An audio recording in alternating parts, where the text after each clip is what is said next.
स्वतःचा काळा पैसा वापरा आणि निवडणुका जिंका, एवढीच माझी विनंती आहे सर्व पॉलिटिकल पार्टीजकडे. आता परवाची गोष्ट आहे, एका पेट्रोल पंपवरती गेलेलो. त्या पेट्रोल पंपवरती एकच माणूस सगळीकडे धावधाव करत होता. मला खूप वाईट वाटलं. मी विचारलं, इतर लोक काय सुट्टीवर गेली आहेत का? तो बोला सुट्टीवर नाही, दिवाळीचा बोनस नाही मिळाला म्हणून सोडून गेली आहेत. मी म्हटलं अरे सोडून गेली आहे काय, साहेबाकडे पैसे नाहीत का?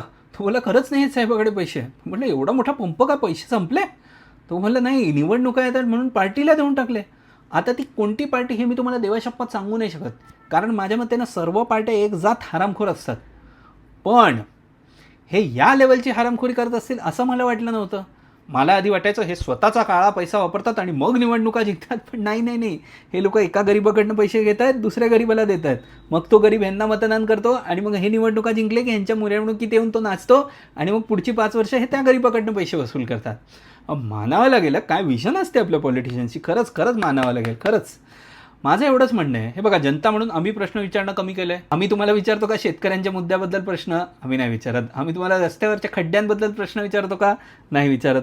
आम्ही तुम्हाला विचारतो का बेरोजगारी कशी कमी होणार आहे आपल्या राज्यात? आम्ही तुम्हाला विचारतो का कसे उद्योगधंदे येणार आहेत आपल्या राज्यात? आम्ही नाही विचारत नाही ह्या सगळ्या गोष्टी. तर तुम्हीही थोडी हरामखोरी कमी करावी, एवढीच आमची विनंती आहे. दुसरं तिसरं काही नाही. स्वतःचा काळा पैसा वापरा, एवढ्या वर्षांचा मेहनतीचा कमवलेला, आणि मग निवडणुका जिंका. पाहिजे तर एक फॉर्च्युनर कमी घ्या, एक रेंज रोवर कमी घ्या. किती मतं विकत घेता येतील तुम्हाला त्या एका रेंज रोवरच्या ह्याच्यात? 3 बंगले बांधताय, त्याच्याऐवजी 1 बंगला बांधा. लग्न मुला मुलींची थोडी कमी थाटानी करा ना, काय फरक पडतो? काही नाही. हे बघा, आम्हालाही फरक पडत नाही, कारण आम्हाला माहिती आहे कोणीही जिंकलं तरी हारणार शेवटी जनताच आहे. म्हणून आम्हाला फरक पडत नाही. आमची एवढीच एक विनंती आहे की कृपा करून थोडीशी हरामखोरी कमी करा, दुसरं काही नाही. जय महाराष्ट्र, जय हिंद.